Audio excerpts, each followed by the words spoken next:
Hey, I'm Blair Best, and tonight on The Story, we begin in the city of Stevenson in southwest Washington, where there's a brewing controversy around a city councilor turned mayoral candidate protesting topless for transgender rights. It's a move that sparked a community petition to recall her position. It's our big story tonight.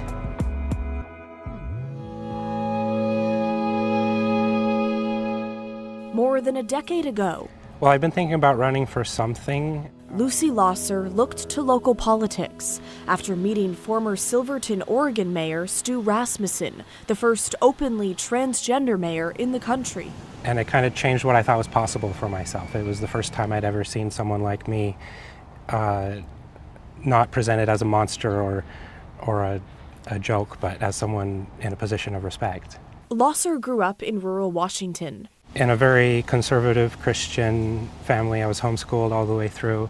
I'd always instinctively associated myself with women and girls, but I didn't know trans people existed, so I just thought I was broken. During her transition, she struggled with homelessness. And then ultimately decided I'd always wanted to live in Stevenson. There was never anything to rent, but I was living in a bus, so I thought I'll just come be homeless in Stevenson. Not long after, she ran for city council and won in 2023 with more than 60% of the vote. I wanted to bring the perspective of someone who's been homeless, a disabled person, someone who's lived in extreme poverty, a trans person who grew up in this community and never felt safe in it.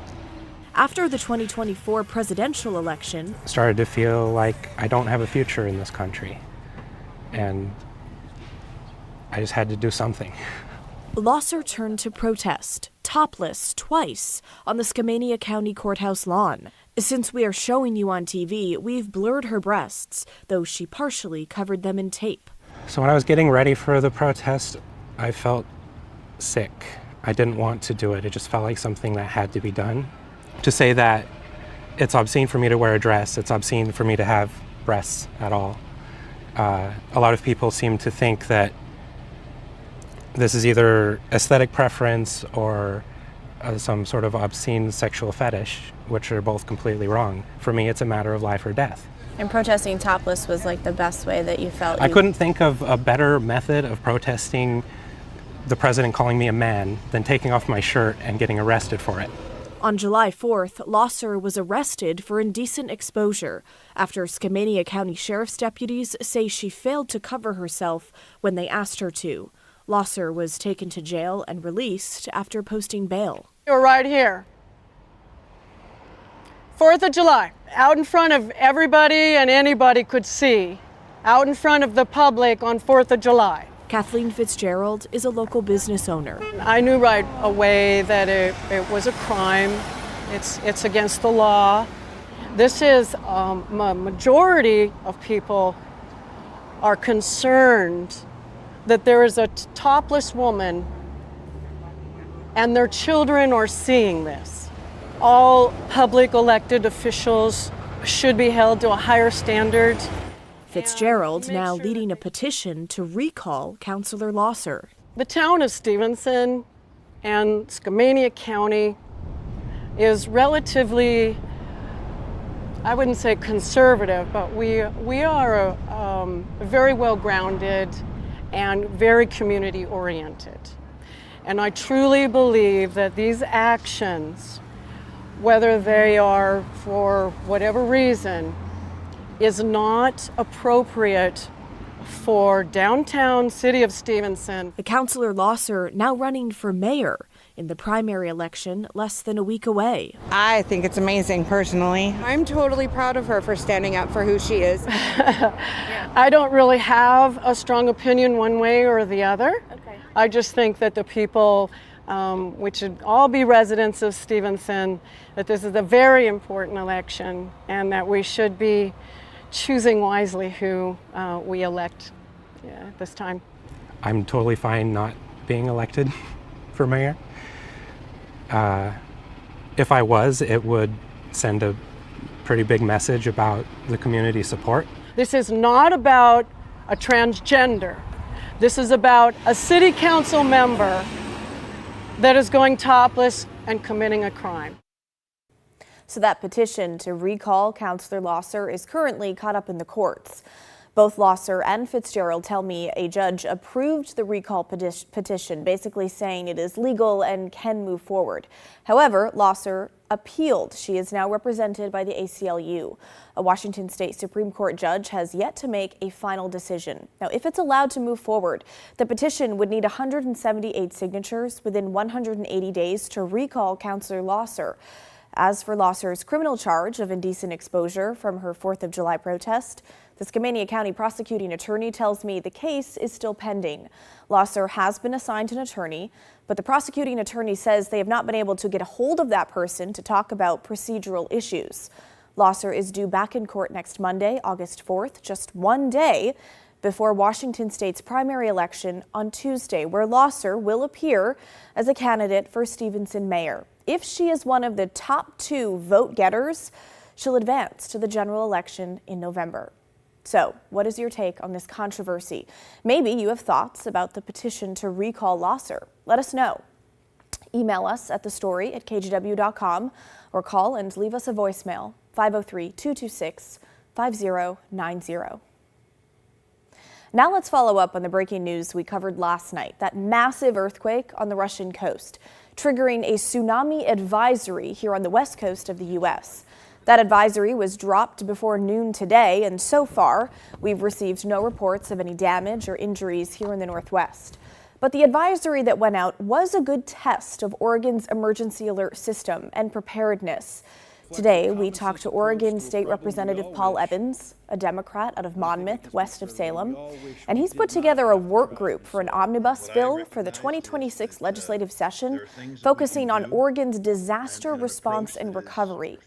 Representative Evans says the state is not as ready as we need to be when it comes to major disasters. During yesterday's tsunami advisory, he was mostly pleased with local emergency alerts, but he heard from several people who said those alerts did not have enough specific information, things like when the potential waves could arrive and how large they could be.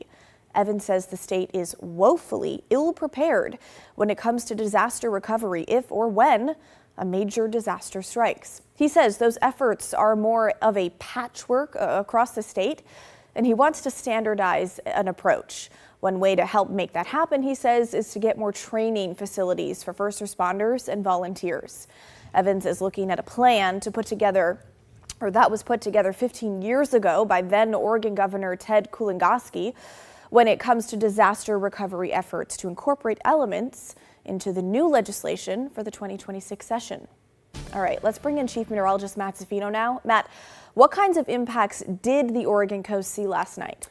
You know, Blair, the impacts are pretty minimal on the Oregon coast, which we're really grateful of. But I want to point out the difference between our normal waves, ocean waves that we get on the Oregon coast, and tsunami waves, because yes, they're both waves, but they are very, very different. And I think a lot of people are like hearing, oh, it's going to be a 1-foot wave. What's the big deal? It can be a big deal because that water moves a lot differently than your normal ocean wave. So let's break this down. Tsunamis here, normal wind waves over here. Those are normal ocean waves. Now, the source of tsunami waves is some displacement of water, like an earthquake like yesterday. They can also happen and occur because of undersea landslides. In fact, that's responsible for the biggest tsunami ever recorded up in Alaska. It was an undersea landslide. And meteorites. You get a big meteorite, hits the ocean, that is going to displace water and create a tsunami. Now, normal ocean waves, it's just wind crossing the water. So there's a big difference in the energy profile as well, because ocean waves are just confined, the energy is confined to the surface of the ocean because that's where they're being generated by the wind blowing on the water. But with a tsunami, the entire water column has energy from the sea floor to the sea surface. That's propagating across the ocean, and that's one of the reasons why they behave differently. They also have different time periods. That's what the period is. For a tsunami wave, they come every 5 to 2 hours. So the period is from crest of a wave to crest of a wave, how often they come in. That's fairly infrequent compared to ocean wind waves, which happen every 5 to 20 seconds. 20 seconds, surfers will tell you, is a long period wave if you have to wait 20 seconds for the next wave to come on shore. So big difference there, and that's one of the reasons why these tsunami advisories and warnings last for such a long time. That makes sense. Right? Because these waves can come in hours after they were generated. And then finally, the speed of the wave is impressive. Over deep water, the tsunami wave will travel 600 miles an hour. You wouldn't even notice it because that energy is dispersed through the entire column of the water. And if you're over the open ocean and it's 5,000 feet deep, then that energy has a very big area to travel across. When it gets near shore, they slow down, but that's when they amplify and get a little bit bigger. Compare that to normal ocean wind waves, usually 5, 10, maybe 15 miles an hour. Occasionally they get up to 60 miles an hour, but a big, big difference in their speed. All of this is to say they behave quite differently. So a 1 or 2 foot tsunami wave, when it comes on shore, is moving a lot faster, it's carrying a lot more energy, and it can do damage, as we've seen back in 2011. Those waves, those tsunami waves that hit the southern Oregon coast and did damage at Brookings and down in Crescent City were not that big. Couple feet maybe, but they did damage, and we never get damage from a 1 to 2 foot ocean wave. It just simply doesn't carry as much energy. Now, can I jump in quick? Question absolutely, for you. Always. You said the wave gets bigger the closer it gets to the shore. Right. Makes sense. How does that make sense? Okay, so here's the physics on that. When the wave is traveling out over the open ocean, and it's got like 5,000 feet of water, the energy in that wave is distributed through that 5,000 foot column. Okay. When the ocean gets shallower near shore, same energy but less distance, so the water has to go up. That's what creates the bigger wave on that. Okay. Yeah, and real quickly, if you look at some of these wave maps, this is Port Orford last night, you can see it lasted from like midnight all the way until the middle of the day today. That's that squiggly red line. Blair? Okay, Matt, thanks so much. You bet. Well, that magnitude 8.8 earthquake yesterday is the most powerful the world has seen since 2011, when a 9.0 hit Japan. This is footage right here from that quake and the tsunami that followed 14 years ago. To describe it as devastating is an understatement. Well over 16,000 people killed, over 100,000 homes destroyed, and nearly 1 million homes sustained some type of damage. The debris from the disaster floated all the way across the Pacific Ocean, landing on beaches here in the Northwest in the months and years that followed. Our Kai Laboshi traveled to the hardest hit areas of Japan in 2012, where cleanup crew efforts were still underway and many buildings remained abandoned because of the severe damage. Kyle brought along this volleyball that washed ashore in Long Beach, Washington. Turns out it belonged to a high school in a town destroyed by the tsunami. The 4-story school building was no longer standing when Kyle got there. 22 students and 1 teacher had died. The new school building, a half hour away, is where Kyle returned the ball to the principal. But we've come with another gift. This washed ashore in Washington State, Long Beach, Washington. This is Takata High School. Oh, yes. The principal remarks how the ball still has water inside. Has water inside. Water. But it's in good shape. He looks forward to sharing it with students on the first day of school. It's a story he hopes will bring them inspiration. This ball has made a remarkable journey. I hope you'll take this ball. Oh, thank you. Well, many of you longtime Oregonians may remember the tsunami disaster of 1964 on the coast. This is footage from that time that we found in the KGW vault. A massive quake hit Alaska on Good Friday that year, and a tsunami killed 5 people in Oregon, including 4 children who were swept away while they were sleeping on Beverly Beach. Well, Donna wrote to us about that 64 disaster last night, saying, "I remember my dad, who was a reserve police officer for the city, coming home and telling us that the water was waist high in the turnaround area. For years, there was a line marked on one of the business walls at the height of the water." Well, up next on the story, Oregon's housing crisis is well documented and perhaps most obvious here in Portland. But Governor Tina Kotek signed a host of bills into law meant to increase housing supply and bring costs down at the same time. How will that work? We'll hear from her when the story returns.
Well, Governor Tina Kotek is hoping builders will put up more of what she's calling middle housing across Oregon, things like duplexes and apartments.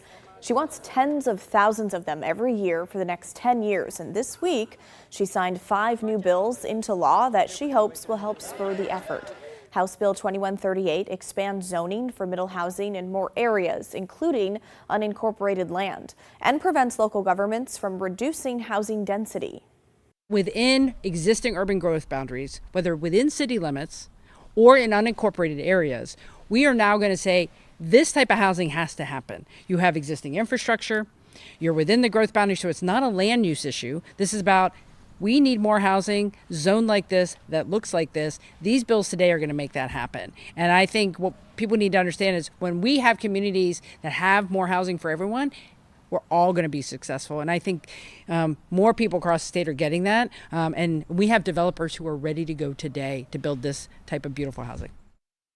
House Bill 3031 creates the Housing Infrastructure Project Fund. It provides financial assistance to local governments to create infrastructure around new housing developments, things like roads, water lines, wastewater, and stormwater. But to qualify, those housing developments must be made affordable to low-income households for a certain period of time. And House Bill 2258 is aimed at streamlining the approval process for new housing developments. The Land Conservation and Development Commission will create land use and design standards for middle housing. The bottom line is we've had some very difficult systems in place for many, many years, lots of red tape. These bills are about saying you can do this more simply, more directly. That's going to help local governments, approve things faster. So this is from the state partnering with the local governments to say you can do this differently and better and faster. Senate Bill 684 creates a loan fund to provide long-term financing for mixed-income residential housing. And House Bill 3145 sets aside $25 million in state funds to build prefabricated factory-produced housing, like manufactured homes. What we're doing in Oregon is clearing all the paths that are making it hard right now to build housing that you're going to be able to afford. When we're in communities and we're in existing neighborhoods, we want to build homes that you can afford as a first-time home buyer, that you could live in as a renter because the person who owns it can keep the rent at a lower rate because of the type of home it is. The townhomes, the duplexes, the triplexes. We want more people to own their homes and live in places they can afford. And the bills I've signed today are going to provide more guarantees that we can get there because we're just going to make it easier to build, and that will lower the price. Well, coming up next on the story, some Washington farmers are testing out new technology to monitor soil in an effort to fine-tune irrigation efforts. The best part, testing out the new tech is free, as the designers do some fine-tuning of their own. We'll explain when the story returns.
Well, farmers in Western Washington are teaming up with, get this, robots in an effort to help them work faster and smarter. It's all thanks to a new program that gives farmers free access to cutting-edge technology. Bridget Chavez with our Environment Northwest team shows us how it works. A lending library, but in Snohomish County, it's not books on a shelf, it's robots in the field. We are using soil moisture sensors, and then we also have soil optics. You won't find books here, but you can borrow tech that cuts down on labor and gets straight to work. No fees, just smarter farming. AI is being used for us as consumers to improve our lives, and subsequently, there's no reason it can't be done on farms as well. It's all part of the Snohomish County Ag Tech Program, a first-of-its-kind initiative with 4 big goals: mapping differences in soil quality using high-tech sensors, tracking moisture in real time to help farmers fine-tune irrigation, hands-on training for the next generation of ag workers, and a collection of high-tech tools farmers can check out and put to work for free. Like the Burro Grande. At Swans Trail Farm, Nate Krause and his workers are using it in the apple orchard. They could cut and then throw it in here rather than using the wheelbarrow the whole time. This robot isn't just tagging along, it's transforming farm work. It can carry up to 1,000 pounds and tow up to 5,000. The tech comes from Innovate Ag. These are really designed to be multi-purpose vehicles. Founder and CEO Steve Mantle partners with Snohomish County to get it into farmers' hands. Your tax dollars are at work to help these smaller to medium-sized growers to be able to thrive and pass things on to the next generation and facilitate adoption of technology and putting AI to work, including education around that. Makes a lot of sense. The program launched in 2020 with COVID-19 funds, but now it's funded by a $600,000 grant from the Washington State Department of Ecology. Linda Nunzig oversees agriculture for the county, and she's a farmer too. If we can bring in something to make life easier, to make it more efficient, to be able to help people, then we're going to do it. She hopes this model spreads statewide and beyond. But it provides data and technology that we didn't know we needed. With a shrinking farming workforce, we can't find help anymore. This tech isn't just nice to have, it's becoming a necessity for survival. So being able to do something like this helps that bottom line. Take apples, for instance. Labor makes up more than half of the production costs. In apples is a great example of it. They are losing money for every bin that is picked. The big thing we face is labor. It is our highest cost. And so with a lot of this technology we've implemented, our goal is to be more efficient and precise in everything we do as far as farming goes. That's why Krause offered up his farm as a test site. Since we've been doing this, I've learned a lot of different things about technology. It's allowed us to, really advance our orchard in particular, our fields, and what we have here. And if it works here, it goes into the library for other farmers to borrow. I feel very lucky to be the person who they bring all this stuff to and say, hey, what do you think of this? Please try it out in your orchard, or please try it out in your farm. Give us feedback and see. There's been a number of things that haven't worked, and once they do work, and if they do work, then they go and they get passed off through the farmers in the Snohomish valleys. For Environment Northwest, I'm Bridget Chavez. Well, that is the end of our show, folks. Thanks so much for watching. The good stuff is coming your way next. And don't forget, everyone has a story to tell. If you ever miss an episode of The Story at 6:30, we re-air it at 8:30 and 10:30 on our TV app, KGW+. Download the free app now on Roku, Apple TV, and Fire TV. And a quick programming note for you, we will not have a show for you tomorrow night because of NFL preseason football, my gosh, right here on KGW. But I hope you'll join us back in our normal slot on Friday night, the first day of August. Good night.